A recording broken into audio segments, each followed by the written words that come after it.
बुढ़ापे में ये 4 बातें जरूर याद कर लेना। घर में प्रिय बने रहोगे, कभी झगड़ा नहीं होगा। जय श्री कृष्णा। दोस्तों आज की वीडियो आपके लिए बहुत ही ज्ञानवर्धक और मोटिवेशनल है। ये वीडियो आपको बहुत गहरी शिक्षा दे करके जाएगी। ये वीडियो बहुत ही महत्वपूर्ण होने वाली है। इस वीडियो के अंत में आप जान लेंगे कि वो कौन सी 4 बातें हैं तो मनुष्य जाति के लिए बहुत ही अनमोल है। ये 4 बातों को आपने सही तरीका से याद कर लिया और समझ लिया तो आपको बुढ़ापे में कोई कष्ट नहीं होगा, कोई दुख नहीं होगा। आपका बुढ़ापा बड़े चैन और सुकून के साथ कट जाएगा। क्योंकि दोस्तों बुढ़ापा एक कड़वा सच है। बुढ़ापा जब इंसान के सिर पर आता है, इंसान के ऊपर आता है, तो वो इंसान को चारों ओर से घेर लेता है। क्योंकि बुढ़ापे में हितकारी, व्यवहारी, रिश्तेदार सब बदल जाते हैं। सब घृणा करने लगते हैं, सब दूर भागने लगते हैं, कोई पास आना नहीं चाहता। अरे वो तो रिश्तेदार, घर परिवार वाले ही, यहाँ तक कि आपकी संतानें भी आपके पास आना नहीं चाहती, आपसे बात करना नहीं चाहती, वो भी आपसे घृणा कर बैठती है। दोस्तों आपके पुत्र या पुत्री ही नहीं, जो हरदम आपके साथ रहने वाला यह शरीर भी आपका साथ छोड़ जाता है। आपके शरीर की हड्डियां वो भी कमजोर हो जाती है, दर्द करने लगती है, कमान हो जाती है, चलते में बहुत परेशानी होती है, आपको लाठी का सहारा लेना पड़ता है। आपके शरीर की तो त्वचा, चेहरे पर झुर्रियां पड़ जाती है, खाल नीचे को झूल कर के लटक जाती है, जिसकी वजह से आपका शरीर देखने में बहुत बुरा लगता है और स्वयं को भी अच्छा नहीं लगता। दोस्तों बुढ़ापे में हर बीमारी आपको घेर लेती है, जैसे खांसी, बुखार, जुकाम, कई तरीके की बीमारियां आपको चारों ओर से दबोच लेती है। इसी वजह से आपके हितकारी, परिवारी, घर वाले, परिवार वाले, आपके पुत्र, पुत्री, पुत्र, वधू, नाती, पोती सब आपसे घृणा करने लगते हैं। बुढ़ापा एक कड़वा सच है, क्योंकि ये हर इंसान के पीछे लगा है और ये हर इंसान पर आता है। दोस्तों वीडियो को आप शुरू से अंत तक जरूर सुनना और अभी तक हमारे चैनल को सब्सक्राइब नहीं किया है तो हमारे चैनल को सब्सक्राइब करके अच्छे कमेंट जरूर कर देना। क्योंकि दोस्तों ये वीडियो बहुत ही प्रेरणादायक होने वाली है, बहुत ही ज्ञानवर्धक होने वाली है। इस वीडियो के अंत में हम आपको वो 4 बातें बताएंगे जो तुम्हारे जीवन में बहुत काम आएगी और बुढ़ापा आपका बड़े चैन से और प्यार से कट जाएगा। परिवार में कोई कलह, कोई लड़ाई झगड़ा नहीं होगा, सब लोग आपका सम्मान करेंगे। तो दोस्तों वो कौन सी 4 बातें हैं जो हमारे जीवन में अनमोल होने वाली है, बुढ़ापे में बड़ी ही फायदेमंद होने वाली है। दोस्तों एक समय की बात है, एक गांव में एक सज्जन रहता था। वो सीधा स्वभाव का था, बड़ा ही सीधा था। उसका यौवन अर्थात उसकी जवानी बड़ी सुकून और चैन से कटी, क्योंकि उसने जवानी में पैसा भी कमाया और पैसे के साथ साथ उसने लोगों की सहायता भी की और पुण्य धर्म भी की। याद रखना प्यारे भक्तों, बड़ा होना कोई बड़ी बात नहीं है, बड़े होकर के लोगों की मदद करना ये बहुत बड़ी बात है और वो उसने अपने जीवन में किया, इसलिए वो बड़ा खुश था। अब धीरे धीरे जवानी तो कट गई, बुढ़ापा आया तो उसके शरीर ने उसका साथ छोड़ दिया।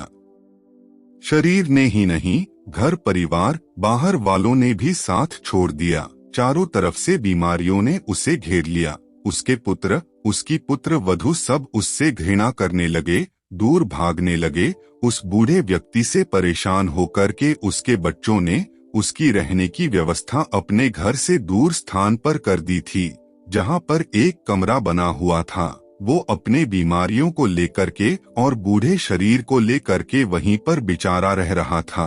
अब उसकी देखभाल करने वाला भी वहां कोई नहीं था, ना ही उसे समय पे पानी मिलता, ना ही भोजन मिलता। कभी कभी तो वो भूखा ही सो जाता और कभी कभी प्यास के कारण, शरीर बूढ़ा होने के कारण चल भी नहीं पाता तो लोगों को आवाज लगाता रहता और आवाज लगाते लगाते थक जाता, गला सूख जाता और बेचारा बेहोश होकर गिर जाता। यानी उसे समय पर पानी की आवश्यकता होती तब कोई नहीं पूछता। जब ज्यादा चिल्लाता था तब कोई ना कोई उसे दूर से ही पानी दे रहा था। और जब भोजन और पानी देने जाते तो उसके पुत्र और पुत्र वधू कहते थे सबको मौत है, इस बुढ़े को मौत नहीं है, पता नहीं ये कब मरेगा। कौन से कुकर्म किए हैं जो अभी तक ये अपनी करनी का भोग भोग रहा है, इसके प्राण ही नहीं निकलते। जब इस तरह से वो बात सुनता तो उसकी आंखों से आंसुओं की धारा बहने लगती और वह सोचने लगता और सोचता है कि मैंने इनके लिए क्या नहीं किया। जीवन में पूरा जीवन मैंने इनके लिए मेहनत की है, परिश्रम किया है, घर बना के दिया, अच्छे अच्छे मकान बनाए, गाड़ी बंगला घोड़ा सब कुछ मैंने इनको दे दिया, फिर भी ये लोग मुझसे घृणा करते हैं। मेरी पुत्रवधू हैं, मुझसे ठीक से बात तक नहीं करती है। भगवान मुझसे क्या कमी हो गई? हे प्रभु, मुझे ये पीछे और मेरे सामने ही गालियां देती है, इससे बड़ा दुख मेरे जीवन में क्या होगा। वो ये सोच सोच करके बहुत रोता, भगवान से मन ही मन प्रार्थना करता है, भगवान मैंने इन बच्चों के लिए बहुत कुछ किया, फिर भी ये मेरी ये दशा कर रहे हैं। हमारे पुत्रवधुएं हमारे साथ ये सुलूक कर रहे हैं। हमने कौन सा जन्म में ये पाप किए थे जो आज उनका भुगतान हमें भुगतना पड़ रहा है। दोस्तों, एक दिन वह व्यक्ति अपने परिवार वालों से दुखी होकर के अपने बूढ़े शरीर को लेकर के घर से निकल करके चल देता है और जंगल में एक संत के आश्रम पर जाकर के एक संत से मिलता है। संत को देखते ही उसने प्रणाम किया और प्रणाम करने के बाद उनके चरणों में गिर करके वह रोने लगा। संत ने रोने का कारण पूछा तो उसने सारी दशा बयान कर दी। अंत में वो सज्जन व्यक्ति कहता है, हे भगवान, आप मेरे गुरु बनकर के मेरा मार्गदर्शन कीजिए।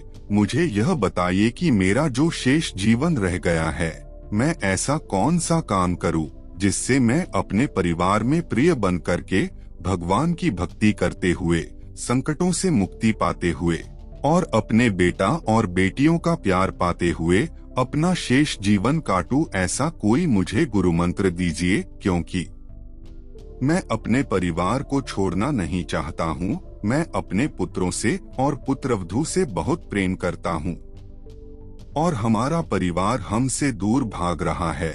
मेरी पुत्रवधुएं, मेरे बेटे, मेरे नाती पोते सब मुझसे दूर भाग रहे हैं।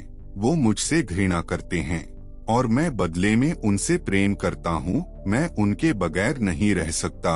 हे भगवान, मुझे कोई ऐसा मार्गदर्शन कराए जिससे मैं शेष जीवन चैन से काट सकूं। उस सज्जन की बातें सुनकर के वह संत जी बहुत मुस्कुराते हुए बोले, हे सज्जन, मुझे लगता है कि तुम अपने बुढ़ापे से बहुत परेशान हो और साथ ही साथ अपने घर वालों से। संत कहने लगे, आप घबराओ नहीं, मैं आपको 4 बातें बताऊंगा, जिन बातों का आप पालन करोगे तो आपके परिवार में कभी झगड़ा नहीं होगा, कभी कलह नहीं होगी और आपका परिवार आपसे प्रेम करेगा। तुम हमेशा अपने परिवार के प्रिय बने रहोगे। दोस्तों, संत की ऐसी बातें सुनकर के वो वृद्ध पुरुष बहुत प्रसन्न होता है और हाथ जोड़कर कहता है, भगवान, आप बिना देरी लगाए हुए वही 4 बातें हमें बता दीजिए जिससे हम अपने परिवार में प्रिय बने रहे, चैन से हमारा बुढ़ापा कट जाए। संत जी कहते हैं, सुनो, पहली बात बहुत ही महत्वपूर्ण है, बड़े ध्यान से सुन ले, ठीक से याद कर लेना। पहली बात है कि वृद्धा अवस्था में कभी भी निकम्मा बन करके नहीं रहना चाहिए, क्योंकि ये बुढ़ापा तो हर इंसान के पीछे लगा रहता है। कुछ निकम्मे लोग ऐसे होते ही कि अपने परिवार में बने रहते ही कुछ नीच कर्म करते रहते हैं, जिससे उनके परिवार में कोई उनका सम्मान और इज्जत नहीं करता है। परिवार के लोग दूर भागने लगते हैं। इसीलिए वृद्धा अवस्था में निकम्मा बन करके नहीं रहना चाहिए, कुछ ना कुछ कार्य जरूर करते रहना चाहिए। अगर कार्य नहीं करोगे, पड़े पड़े खाओगे, तो परिवार वाले लोग आपसे घृणा करने लगेंगे, अच्छे से ठीक से बात नहीं करेंगे इसीलिए निकम्मा करके नहीं रहना चाहिए। दूसरी महत्वपूर्ण बात यह है कि कम से कम बोलिए। अगर आप कम से कम बोलोगे तो तुम्हारे परिवार के लोग तुम्हारा सम्मान करेंगे। बिना बात कभी किसी को सलाह मत देना। जब कोई आपसे सलाह लेने आए तब आप उसको सलाह देना। बिना सलाह पूछिए आप किसी को सलाह देंगे तो यही कहेंगे कि बुढ़ा बुढ़ापे में सठिया गया है, चुप बैठो, तुम्हें कोई पूछता भी नहीं है, फिर भी बड़बड़ाते रहते हो। इसीलिए निवेदन है कि हमारी दूसरी बात को भी ठीक से याद कर लेना और बिना बात कभी बोलना मत। और अगर आपने बात बात पर अपनी पुत्रवधू को, अपने पुत्रों को डांटना शुरू कर दिया तो परिवार में एक दिन वो आ जाएगा कि सब लोग आपसे दूर भागने लगेंगे, कोई आपकी सेवा सत्कार नहीं करेगा और सब लोग आपसे घृणा करने लगेंगे और आपकी कोई बात का कोई महत्व नहीं समझेगा। आपको बुढ़ापे में बड़ा कष्ट होगा, समय पर आपको भोजन भी नहीं मिलेगा। ये निवेदन है कि जहाँ तक बने वहाँ तक आपको कम से कम बोलना चाहिए। आपका सम्मान रहेगा, सब लोग आपका इज्जत मान सम्मान करेंगे।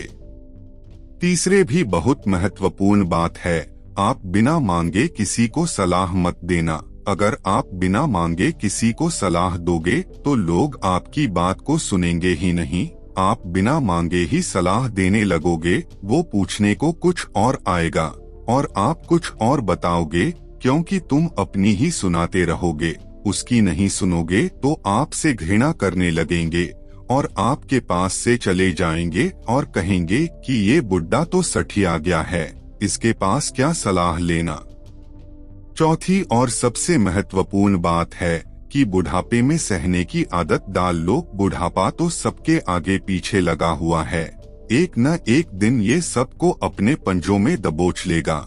इसीलिए सब इस वीडियो के माध्यम से जितने लोग इस बात को सुन रहे वो ध्यान से सुन लो। चौथी बात बहुत ही महत्वपूर्ण है कि सहने की आदत डाल लो। बुढ़ापे में तो कष्ट, बीमारी, रोग, शोक सब आएंगे, इसलिए आपको सहने की आदत डालनी पड़ेगी। अगर आप किसी से कहोगे तो बार बार आपकी कोई सुनेगा भी नहीं। आप यह समझ लीजिएगा, अगर हमारे पास दुख नहीं आता तो ये बुढ़ापा भी नहीं आता। इसलिए भगवान ने हमें दुख दिया है, इसीलिए बुढ़ापा भी दिया है। इसलिए हमें सहने की आदत डाल लेनी चाहिए। और प्यारे दोस्तों, सहनशीलता ही परिवार का जोड़े रखने का एक प्रमुख कारण और माध्यम होता है। दोस्तों, ये 4 महत्वपूर्ण बातें थीं। ये 4 महत्वपूर्ण बात अगर आपने अपने जीवन में उतार ली तो बुढ़ापे में कोई कष्ट नहीं होगा, सुख चैन से आपका जीवन गुजरेगा, सब लोग आपका मान सम्मान करेंगे। अगर ये 4 बातें अपने जीवन में तुमने उतार ली और इस पर चलिए, इसका पालन कर लिया, तो हमें पूरी उम्मीद है कि आपका बुढ़ापा बड़े चयन से कट जाएगा। कोई कष्ट, बीमारी नहीं होगी, कोई रोग नहीं होगा और मान सम्मान के साथ आपका बुढ़ापा कटेगा। अगर हमारी ये वीडियो पसंद आई हो तो चैनल को सब्सक्राइब करके अच्छे अच्छे कमेंट जरूर करना। राधे कृष्ण जरूर लिखना।